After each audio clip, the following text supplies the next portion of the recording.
Welcome to Inside Out, a yoga therapy podcast with me, Jane. And me, Sophie. Today we are joined by our extremely patient and funny podcast producer, Matt Dean. I met Matt at a networking event in mid-2024, and after hearing about how yoga therapy is delivered in my CIC charity work, he suggested I consider doing a podcast. I really do speak on behalf of Jane and I when I say that we highly recommend Kupod as a podcast space. Matt is a consummate professional who holds a safe, peaceful, and of course, humorous space to run and produce podcasts. We honestly feel that being at Kupod allows us to be our best selves creatively. Matt is so good at what he does, he makes it look effortless and easy when really he is a force of inspiration for weaving a tapestry of ideas in a story, a sound, a feeling. He holds space for our ideas and is receptive to making our vision come true, whilst also providing kind, constructive feedback on how to make things that little bit better. When I listen to our podcast, I personally am astounded that he made it happen, because this comes from the girl who put the earphones on the wrong way round, and he very gently turned them around and we got to work. I never ever thought I'd be able to make a podcast, and yet with Kupod, Jane and I have. And so Kupod, just so you know, is an independent podcast production company, and it's proudly located in Oldham, Greater Manchester. In Matt's own words, he says that podcasting has brought together all the things that he loves doing. It's given him purpose and drive, and now he wants to help others do the same. And that's exactly what you've done for us, Matt. So welcome. Thank you. I couldn't have written a better and more accurate description of myself if I tried. Thanks very much. But yeah, thank you for that introduction, and thank you for the podcast. I mean, your contribution to the podcast to me, like it's a two-way thing, isn't it? I can't do a yoga therapy podcast because I don't really know the first thing about yoga therapy, and you can't do a yoga therapy podcast without me because you don't know how to produce podcasts. So that's what I love about it. That's what I love about, like, it's such a cooperative thing making podcasts like this. Yeah. And having started my journey, started with a football podcast, but I couldn't do that on my own either. I needed people straight away, right from the beginning, to help me do it. And, you know, unless you want to sort of like, I know you mentioned on the last episode about true crime podcasts and things like that, and you know, you can kind of like into something like that, you can write a monologue. You know, you can research a story and you can write a monologue and you can sit in front of a microphone and read it out. I can't think of anything worse than doing that. That would be so dull, so boring. It's the great thing about podcasts is it opens up a conversation. It literally is a conversation.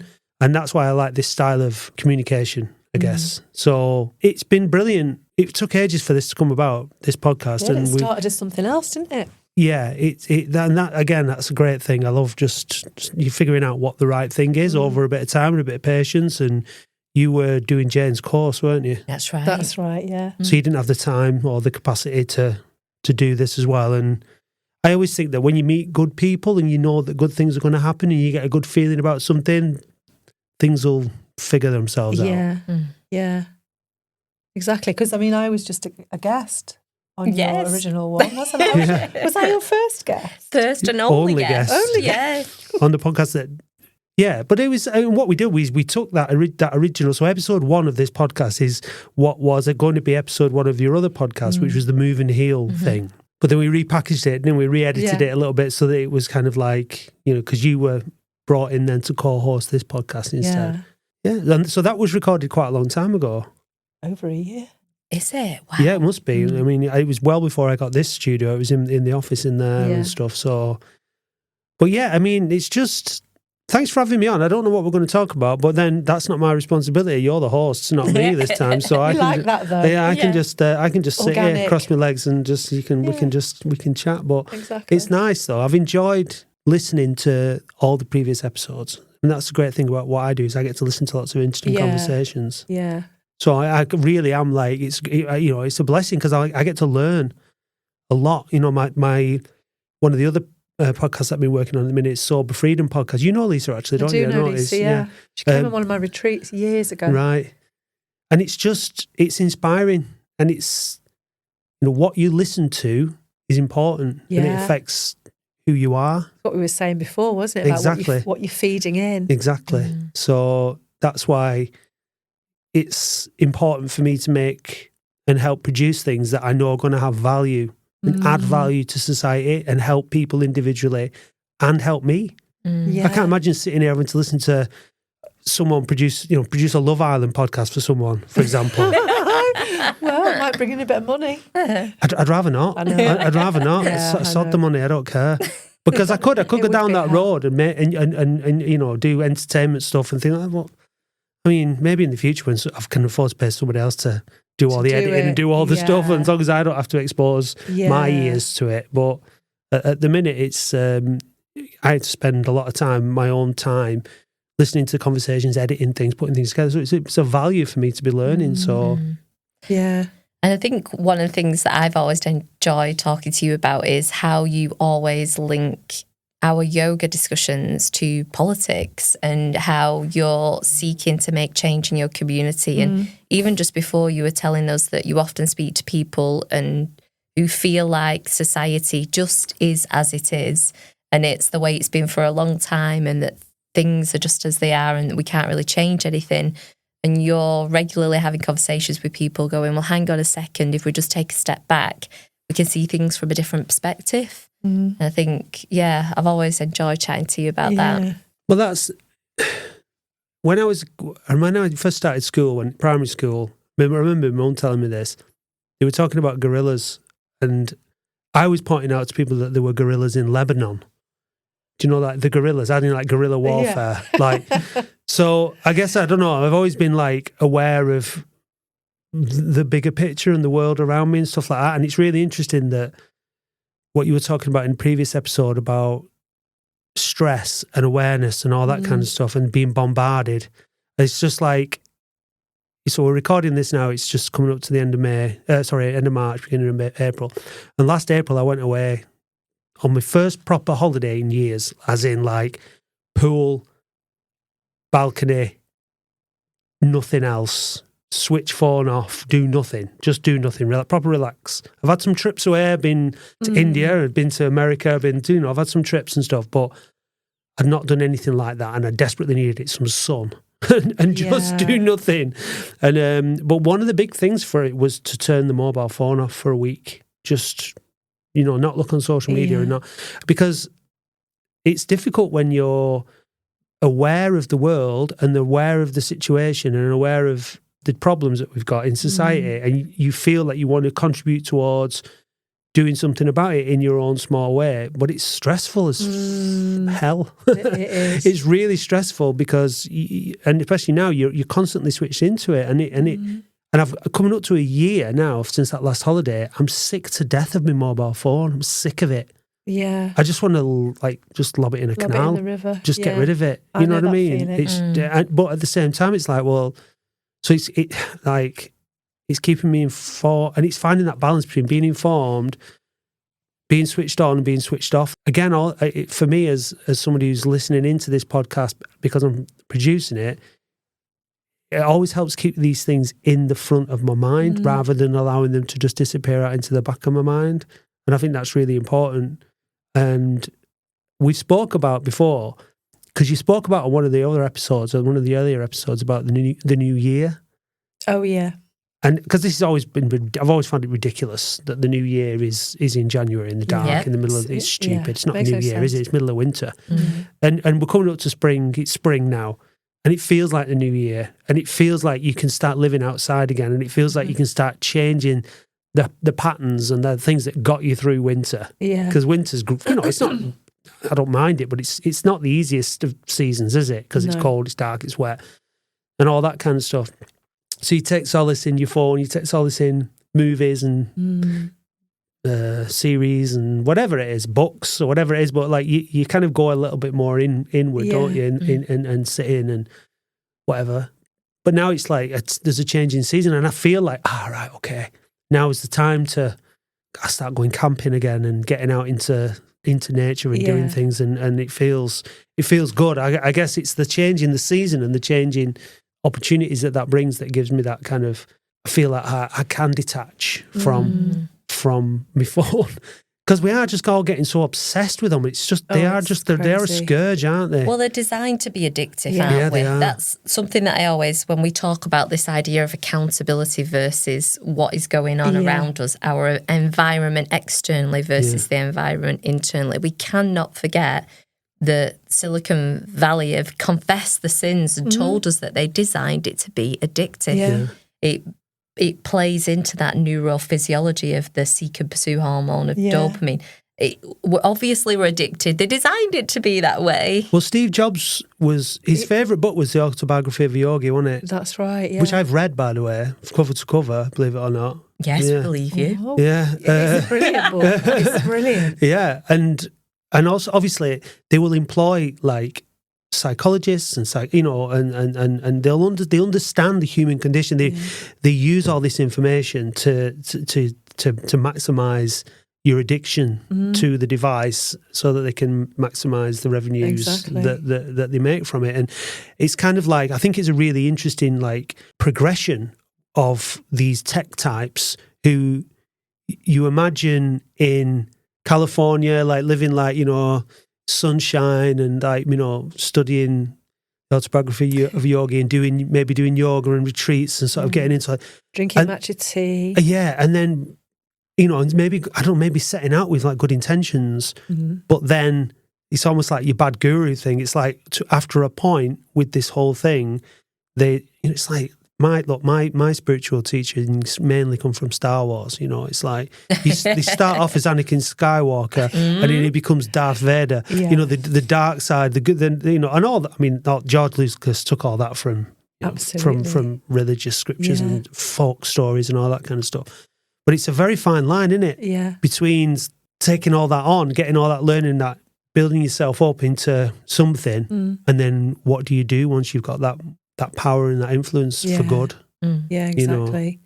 It's really interesting because it seems like they've Elon Musk is obviously, but Musk and Zuckerberg were all at Trump's inauguration, and now they're building robots. It's mad. Like, I mean, it's all and this is why I really like what you're doing with your podcast. Is you're keeping alive these teachings from thousands of years ago and trying to bring them back to modern living and relevance to normal people. Yeah. Because that's ultimately, we're not all Silicon Valley millionaires who can just go off and spend, all our time sat cross-legged doing, we have normal lives, don't we? Yeah, and we have to try and cope with that. And what you're saying is there are ways of coping with it that are thousands of years old, even though they weren't designed to cope specifically with these things, they're still relevant. Yeah. And on the Star Wars note, Marilyn always used to say, Yoda says, unlearn everything that you think, that you thought, that you knew. And I remember when she first said that to me, and I was like, oh yeah. And it's like that idea of society's got to this place, but we want to return to the ancient wisdom for modern lives by unlearning. Maybe we don't need to be on 24/7. Maybe we can go on holiday and put our phone to one side like we would have done 15, maybe 20 years ago. Yeah. Well, that was all I used to do when I went away, was read a book. That'd be the only time I'd ever actually read a book cover to cover, was when I was on holiday, because you get the chance. Just having a book and just that's the only thing that you do, just read. Yeah. It's fantastic. And there are people who do that, still, but they're really few and far between, and especially if you're self-employed, as we all are, you have to use the socials. You can't not. I know. No, I mean, I'd love to think that I could just go old school and put flyers out and get people to come to things, but that's not how it works. No. And you've kind of got to do all of them, because you've got the older people on Facebook. No. You've got the middle ones on Instagram, then you've got the ones on TikTok. And it's like a whole spectrum. But again, trying to think of it as a tool rather than as a way of life. I think that it's probably... But how many times have you picked up your phone, you think, oh, I've just got to do this, and then before you know it, you're doing something else. And you think, why did I pick my phone up? Yeah, it's a bit and like... things like that. It's just... Yeah. And I do think there's an interesting conversation to be had around attention and our ability to sustain our attention in modern times. Yeah. And Mum was telling me that they did this piece of research, and back in 2002, like we could sustain our attention on tasks for a couple of minutes, and now we're down to seconds. And obviously there's a very big conversation around seeking diagnosis for certain health conditions, but just to keep it very simple, I'm just saying that we are unable to sustain our attention nowadays because we're so tuned into our mobile phones, and everything's lasting a shorter period of time, isn't it? And I saw a comedian say, like, who'd have thought that you'd be watching a film and you'd be looking at your phone, and the retreat is to put your phone down and watch the film. The film has become the kind, quiet retreat, watching a blockbuster Whereas watching movie. telly used to be the evil thing. Yes. In a way. Do you know what I mean? You watch too much telly, that's really... But that idea that it's like a drug, it was like a drug, and people were just tuning in and they were just not doing anything else and switching off, you know. And we need to switch off, don't we, sometimes? And there's nothing, and, you know, sometimes I will put on something very easy to watch that's a bit funny. Like when it was the lockdowns, I watched Schitt's Creek, and I just loved it because it was funny and it was stupid and it was just not mindless, but you need that sometimes, but you don't want that all the time because it just becomes like a sedative. And what you were saying about the stress response being something that we have it to keep us sharp so that we can be alert. We need a level of alertness, don't we? And clarity, but but at the same time, we don't want to be the other way where we're just confused and like foggy, what we'd call tamasic. And I think, there are some people who will have more than one phone, and then they'll have a telly, and then they'll be on a computer, and they'll be kind of, like multitasking with various... I mean, it depends what environment you're in, but it's like a badge of honour to some people, in sort of maybe in corporate and, that kind of thing about always being available and always switched on, stuff like that. Can't think of anything worse. I mean, because I've been living with my parents, it's like, it'll come to a certain time in the morning, they're like, you're not doing any work then? It's kind of like, I'm self-employed so that I can do what I want when I want. Yeah. And sometimes I'll be flat out, and other times I'll just not. I'm not a morning person, so I'm not going to like get up at the crack of dawn if I don't have to, and I'm not going to do things. But I'll keep working if into the evening if that's what I need to do. And generally, I enjoy what I do, so it's not such a big deal. But this idea of, like you were saying about the 80-20, I had that in my head. I knew it was going to be 80% when you said about like how much time they spend in that tribe, chilling, and how much time they spend working.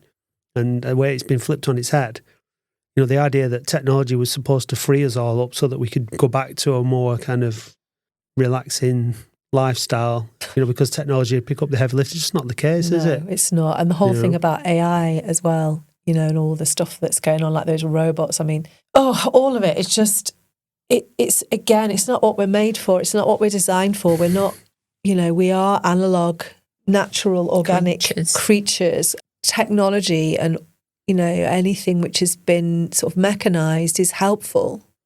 But that it's just like a more sophisticated version of the little tool that they used to use in the, for cutting things up, like the cavemen when they found those very first sort of arrowheads and things. It's just how we have things to help us to live our lives. But what's happened is we've been subsumed by things. And so now it's just about having all the things and all the stuff. And, we're all part of it because we live in it.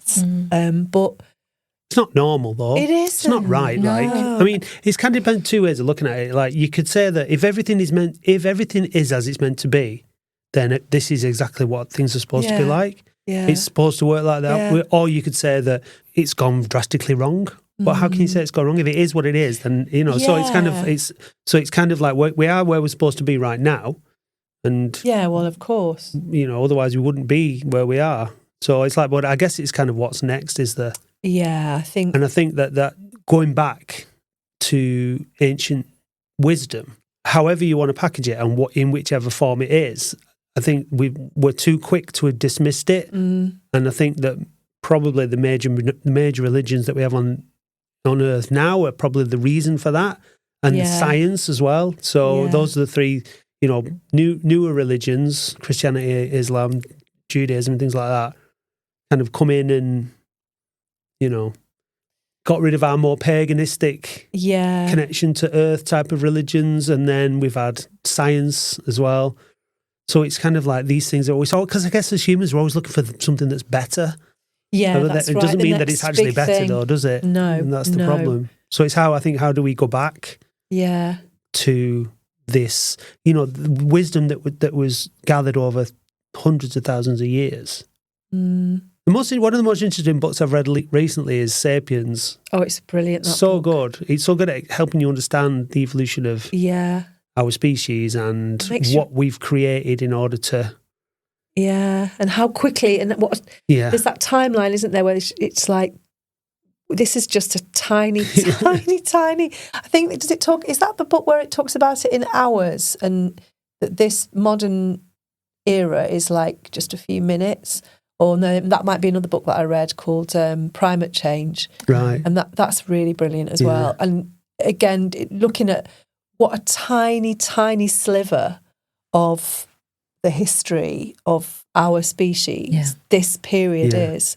And yet, within that tiny sliver, how much change has happened since industrialization so quickly. And in some ways, we live so much better than we used to. If you think about, this idea that we've all got roofs over, a lot of us have got roofs over our head, but we've got enough food on the table. But then at the same time, at what cost? It's like, it's complex. It's really complex. It's really complex. And when you mentioned before about politics and stuff, things are either, and we mentioned it again when we were chatting earlier on, but things are either massively oversimplified or too complicated to get your head around. Yeah. And the system exploits both, and it exploits people for both. So, if you're only a certain select few in this country are given the information to lead, people who go to Harrow and Eton and all that, and then the rest of us are given nothing. And so that's the imbalance in it. Whereas yoga and things like that, and this information that is, we all should have access to the ancestral information and the things that's in our DNA and the things that are passed on. Yeah. But it's kind of like even information isn't equally distributed, is it? No, it isn't, and it's quite interesting that the information that exists within yoga, and certainly, around some like Hindu sects, is not always available to everybody. It's available to men, but not women, and stuff like that. And it's like you said, our indigenous wisdom that comes from our land, that we don't, that we're starting to get access to again now. But it was for everybody, because it was like, it wasn't taken by one group of people and made. It was like, we all lived on the earth and the sun was rising, but we didn't know the sun was rising. We didn't know what it was, but it's like we all had access to that. And I think when you look back at, like where that started to change, and like you said about the new year and all of that, and the way that the seasons are, going back to that isn't a bad idea, because that's kind of like, it links in with the ideas in yoga and other ideas from other cultures, which are about that which is greater than myself, but there isn't an organised religion. I was just thinking, in this season of Inside Out, we haven't really explored Ayurveda. And when Matt was talking about it being March and how it used to be New Year, and just the seasonal change and how the seasons impacted you and all of us, Ayurveda is very much in touch with the elements, isn't it? And that's something I think we should explore for the next season. I think that's it. It'd be interesting to see where you go with it as well, and how it moves on. And we've done one, because we're drawing one season to a close now, but it's an infinite topic, isn't it? Yeah. Really, when in of itself, it's an infinite topic. But then when you start relating it to other things, like you are doing with, because. And then you're only touching on things, aren't you? And I was saying before, I think what's great about this podcast is it kind of introduces the idea of a way of thinking to approach things rather than getting into the details of yoga as such. Because obviously if people want to do that, you are available to do that in other spaces and in other ways. And I think as well, you guys kind of comes across very clearly that it's a uniquely individual practice for people as well. It's not just a one size fits all. Yeah. And so I think if people start to come away from this with that kind of idea, and then approach it differently if they do want to learn something about it. Yeah. Where it's not just a case of you put on YouTube and you sit in front of a yoga class and then that's going to work for everyone. It's just not, is it? No, it's like you wouldn't have a doctor standing at the room and saying, right, everybody just have this, do this. You know, it doesn't work. But yeah, so I'll give you a quick sort of my experience of yoga in a way. It's not, I guess this is the thing as well, like when you say yoga, what do people think? Exactly. What's the first image that comes to mind?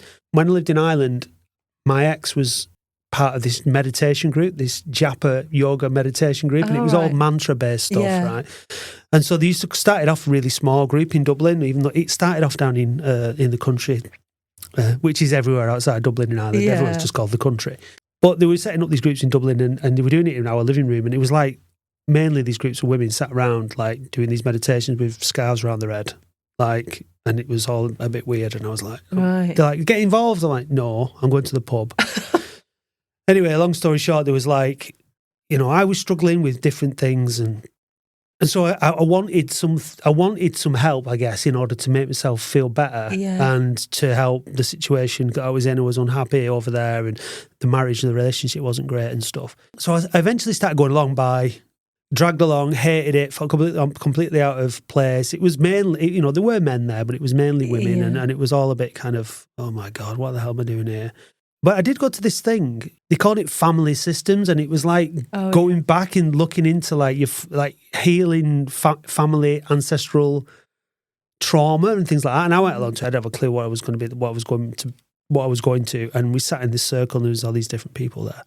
And there was this lady that was like chosen to do her work, if you like. So she stands up in the middle of the room, and she's like has to pick people in the group to represent different people. Right. So I'm like really cynical I'm not religious. I would say I'm probably an atheist. So I'm going into this very skeptical, if you like, about what the whole thing is. So she stands up and she picks this young lad to represent her son, and she picks me to represent her husband. Now, I don't know anything about this lady. I don't know anything about what all this is about. So what starts to happen then is this whole story starts to unfold about what happened and why this lady's got all this trauma and all this kind of stuff. And as it's sort of like playing out, it's kind of done in like a role play kind of thing. Yeah. And as it's playing out, I just start feeling this kind of darkness and this weight, like just unbelievable. Like my legs were like weighted to the floor. I felt so heavy, so tired. It was like, you know, I'm having to describe how I'm feeling and all this kind of stuff. Anyway, what had happened was this woman's husband had killed himself, and then their son was going through a lot of trauma as a result, and she's obviously going through a lot of trauma as a result.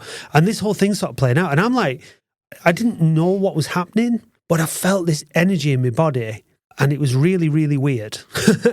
And I felt like whatever was going on, I was like genuinely involved in it, in whatever was happening.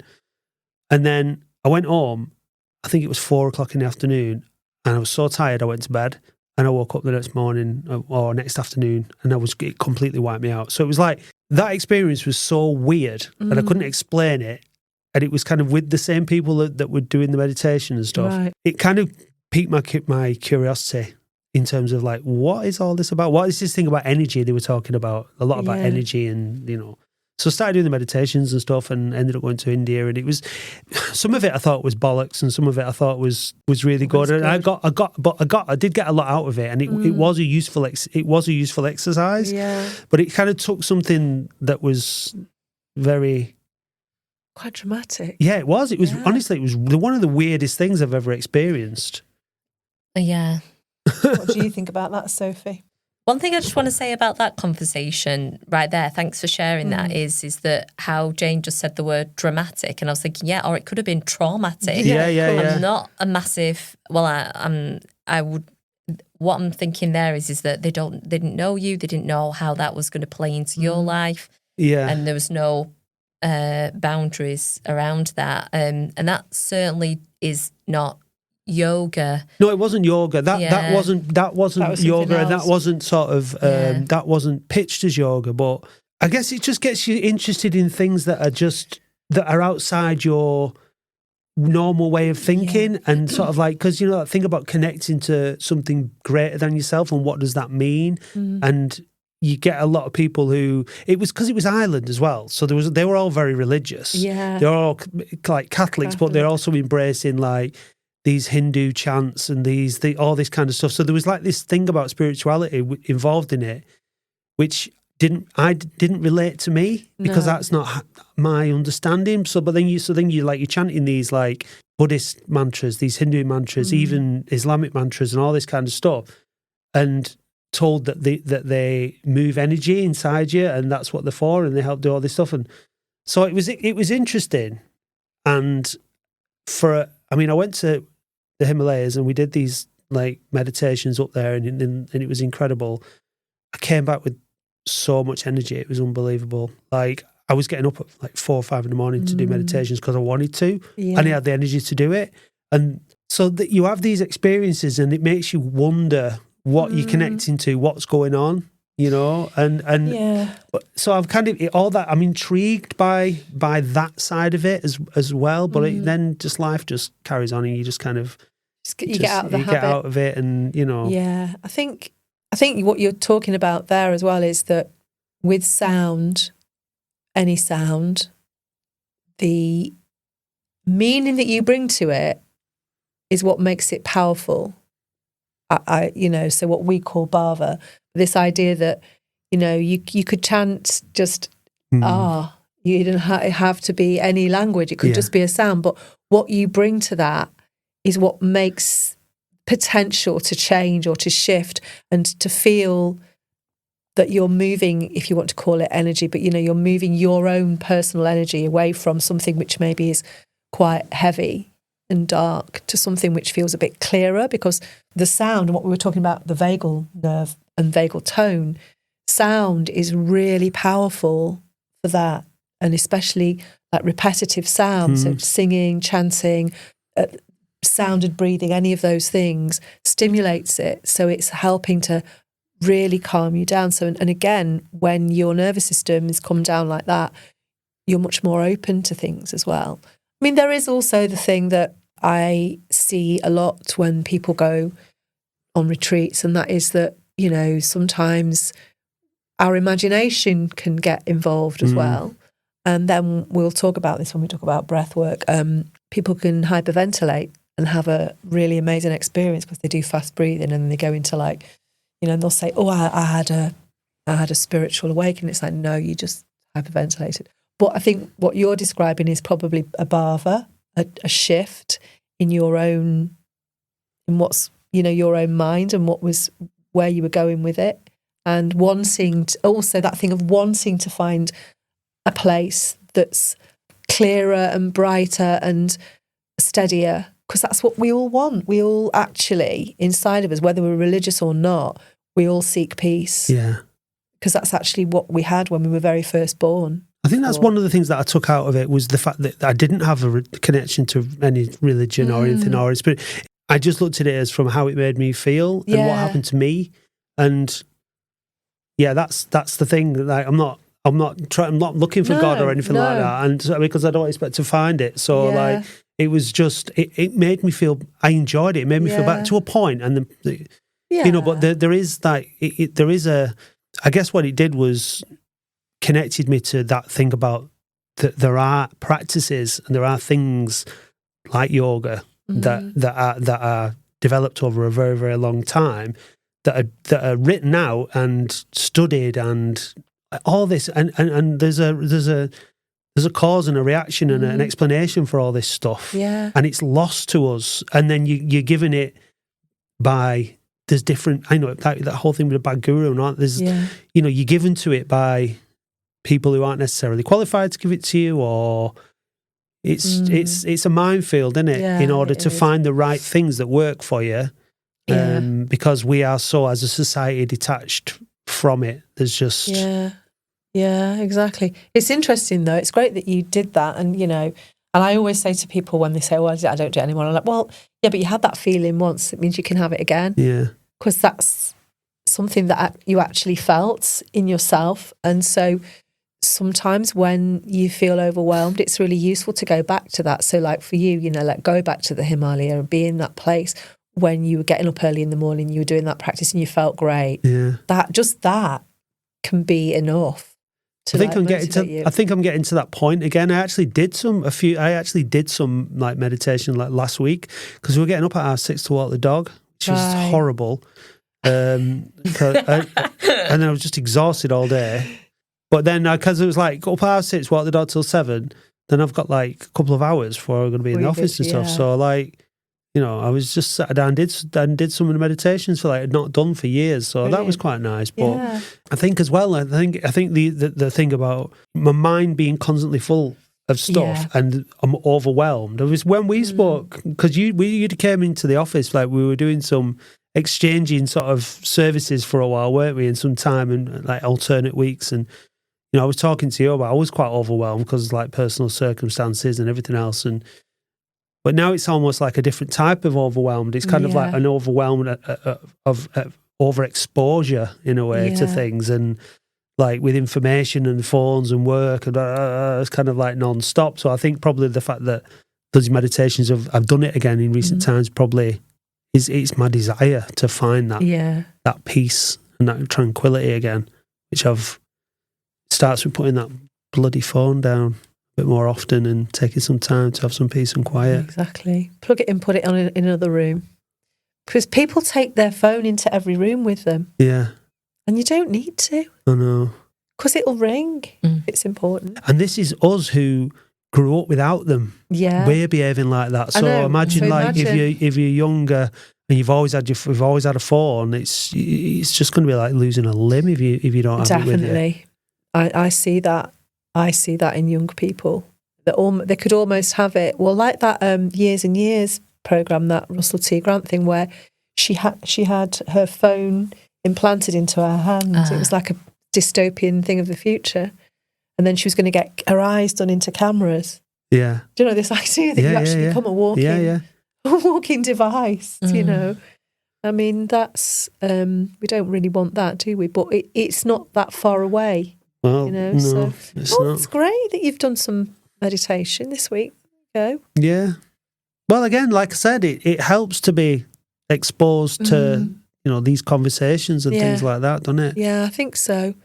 And I think it just reminds you, and I think this is something as well, even when you've been doing yoga for a long time, you do have to keep going back to things and going back to the teachings to remind yourself, because sometimes even yoga teachers get stressed out, as we know, because it's hard trying to make a living. Yeah, in an overly saturated marketplace, because it is a marketplace, sadly, and trying to sort of keep going. And so, you've got to keep reminding yourself of those things which keep you steady. And so sometimes I will just like read some notes, or I'll just put on a recording and listen to it, and I'm like, oh yeah, mustn't forget about that. I had forgotten about that. Yeah, of course. Because of course you do. And I was talking to my friend yesterday who we both trained with the Mohans, and she was saying she's not been very well, and she just got back to her notes, and she was like, oh, it's just been really nice. I'm just looking at my notes each day and just going back to things that I'd totally forgotten about, but that were really useful at the time. And we're like that, aren't we? We can only keep, with the brain that we've got, we can only keep so much in the foreground at any one time. Things will live when we don't use those files. They go back, don't they? And we have to kind of pull them out again. So that's brilliant. Yeah. So we'll have you on again then to talk about your progress with your Well, if there is any. Well, there's always check progress. First, because otherwise we're like, what's the progress? There's always progress, though, in one way or another, isn't there? Like you say, just the listening and just, and the fact that you're quite an aware person naturally, that's already there. But then it's just like probably as well doing like the Sober Freedom and listening to those conversations, because it's quite, these two podcasts are sort of not similar, but it's about people's journey, isn't it? Yeah. And their personal experience and what works for each individual. And growing and developing and moving forward and changing. Change is the one thing that's inevitable, but it's the one thing that most people seem to resist and want to resist. It's just go with it. Like you can keep growing and evolving as a person as you get older. In fact, that's what you're supposed to. You're supposed to evolve in a different way, aren't you? Exactly. And just embrace it, I think. But I'm hoping that what we can do is we can create, and I say we at Kupod, like we can create resources for people. And those people are here in Oldham, in Manchester, local. You know what I mean? We don't need to look to California for or Delhi for our spiritual or whatever it is. Like the people are here. You two have got so much information in those brains of yours, and you know how to communicate it, and you've studied so hard, and you're a really valuable resource to the community, and we need to get that out there, and people need access to that, and that's why this is important to me to do it. Yeah, and we need to try and find ways to encourage people to listen and to share and to get involved in classes and do whatever and further their learning or not if they just want to listen to the podcast and that has an effect, that's fine. But I think for me, like, you can put it down to some of my more experimental experiments I had when I was younger. But this idea of connectivity has always been there, that we're all connected and that everything we do has a knock-on effect to everybody else, and that can either be positive or it can be negative. And so, I don't want to do anything that's going to be negative to anybody. I want to do things that are positive, and doing things like this are sending out positive ripples. Yeah. And, exactly. I feel good about that. That's why I feel good about what I do now. Can I just ask you both a question? So you're both yoga teachers, yoga therapy teachers, podcast hosts, amongst other things. This is something I presume that you both feel is something that's ingrained in your life and will always be a part of your life. Is that right? And what do you want to do with it, if you know what I mean? How do you see your futures with regards to this knowledge and this information and stuff? Is that too big a question to end the podcast on? No, it's a big question, but I think it's a really important one. For me, I just feel that it's my duty, dharma, whatever you want to call it, I've been lucky enough to have these teachings shared with me by brilliant teachers who are some of the last of a particular lineage in India, and to have also had that then taken forward by their son, who's a doctor, which has just been brilliant for me. And all my experience that I've got from that, I feel like, well, I look around and I see the yoga sphere, and I see how much misinformation there is and how it's been co-opted by, we've touched on this a few times, haven't we? Like commercialization and making money. And I feel like, well, I want to make sure that before I move on from this plane, that I've shared it with as many people as possible and made it real for people so that they can live better lives, but that there are people like Sophie who I've taught who will go on and do what I'm doing, hopefully. And, even if each time I do the training, I only train 6 people. If I can do that, because I intend to continue teaching until I can't teach anymore. I've no intention of retiring because I don't feel like what I do is a job. Do you know what I mean? It feels like I'm serving people. And so that's my thing. I don't want to be immortal or anything like that. I just would like to make sure that I've passed that on. That's my gift to the world, and that then all the people who I've passed it on to will pass it on with as much authenticity and clarity as they can. What about you, Sophie? Yeah, and mine is, rather than teaching the teachers, I've always felt really passionate about getting these teachings to people who wouldn't normally access them. And whether that's, we understand that we're living in a society where there is a class structure. So I often reach into communities who don't have the money to pay £10 per yoga session, £15 hot yoga or whatever all the other stuff is. I'm so passionate about just any person that I come across understanding that they have got tools to feel a little bit better. And that's why I set up Move and Heal CIC, and kind of my original tagline was yoga for the many and not the few. It's this idea that in England, in Oldham, yoga is not just for middle-class white women, it's for everyone. And every body is a yoga body, and it can practice yoga. So many people tell me that they can't do yoga for X, Y, and Z. And my thing is that I've had 2 phenomenal yoga teachers. And like you said, I travelled all around the world. I went to lots of different ashrams, studied yoga in lots of different places. And the 2 teachers who've really spoken to me as an individual, you know, one was in Saddleworth and one was round the corner. They're both phenomenal teachers coming from a very kind and compassionate lineage, which have just taught me. And my thing is that thing of when you come across an individual who's suffering, the empathy in me and the compassion in me is going, oh, there's this stuff that I've been taught. Let me share with you what my teachers have taught me and just see if that makes you feel a little bit better.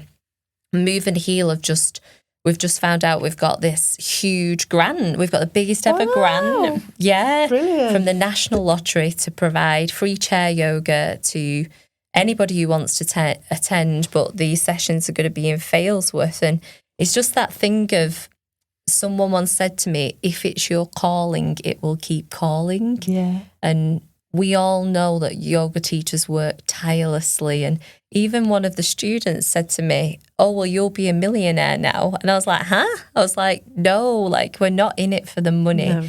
We're in it because it does feel like this internal thing that is like, that's what I'm meant to be doing here. I've always wanted to help people. And the NHS gave me this amazing foundation. And now I'm back in the NHS working for a GP surgery, and that's gone really well. And I just want to share with people who come in, and like Jane said, life is a grind, and it's a grind for some more than others. But what we can all agree is that we all suffer. We've got this commonality of suffering. But whoever arrives in front of me, I just love being like, oh, try this, and tailoring it and making it really relevant to them. How does that feel? What's your pain like now? What do you think you could go away and try that? Or I'm all about just sharing what I've been taught to hopefully just ease something in whatever way that lands with people. Which is a brilliant thing to do. And I will say from years of doing that, as a teacher, not of teachers, they are the classes that give you so much back in the sense that you just feel like you've really helped somebody. You've really made a difference to someone's life. And it's not about you. It's totally about them going away and feeling like we always say, just a little bit better, isn't it?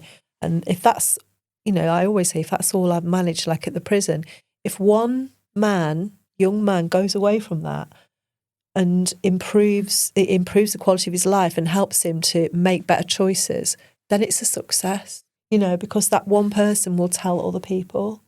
And there's quite a few yoga teachers in the Prison Phoenix Trust who used to be in prison, and they did yoga and meditation, and then they decided when they got out, that's what they wanted to do, which is brilliant, isn't it? And you always say it's about lighting a lamp. Yes, that's one of Mahanji's things. Yeah, yoga is lighting a lamp, not filling a bucket. Basically, it's shining a light to give people that pathway, not just giving out information. And, I think that's, again, the world we live in. People are constantly trying to fill buckets. Get this certificate, get that certificate, do this, do that. But where's the real knowledge? Yeah. Real knowledge comes from lighting that lamp, doesn't it? Yeah, and life experience. Like I was just thinking about, I'm so not ready to teach teachers yet. It's like, take our time. Let's take our time. Like, I'm not even a spring chicken, you know what I mean? It's like, there's no rush. Thank you. I mean, I'll take it, but just take your time to soak yourself in the practice. One, for yourself. That's the other thing is that we've not said to you, is that we'll carry on practicing yoga for us, so that we're dealing with our suffering. I don't think that's spoken enough about, is it? It's like we're dealing with our own stuff, and we do the yoga to experience it ourselves, so that then we've got that enough life experience to then share it, rather than rushing to pass it on. It's like just turn to the mentors who've got the life experience, the wealth of the knowledge, because the more you spend time with people, the more you learn, and then the more you can switch things up and try things for people, can't you? Yeah, absolutely. So well done. Congratulations on your first series. You've done very well. It's been very good. Well done to you as well. Thank you. Yeah. Thank you both. It's been a pleasure. Been brilliant. Really good. And hopefully we won't leave it too long before we come back. No. We'll be back. Another series. No, exactly. So just to say to everyone who has been listening to us for this series, thank you. We really appreciate it. And keep in touch. Inside Out, a yoga therapy podcast, is hosted by Jane Cragg and Sophie Coggins. To leave comments, ask questions and interact with the show, follow Yoga Therapy Podcast on Instagram. Please also subscribe, rate and leave comments wherever you listen to help the show reach more people. This podcast is recorded at Kupod Studios in Oldham and produced by me, Matt Dean, with video production from Eddie Corteen for Kupod Productions. For more information, visit kupod.co.uk.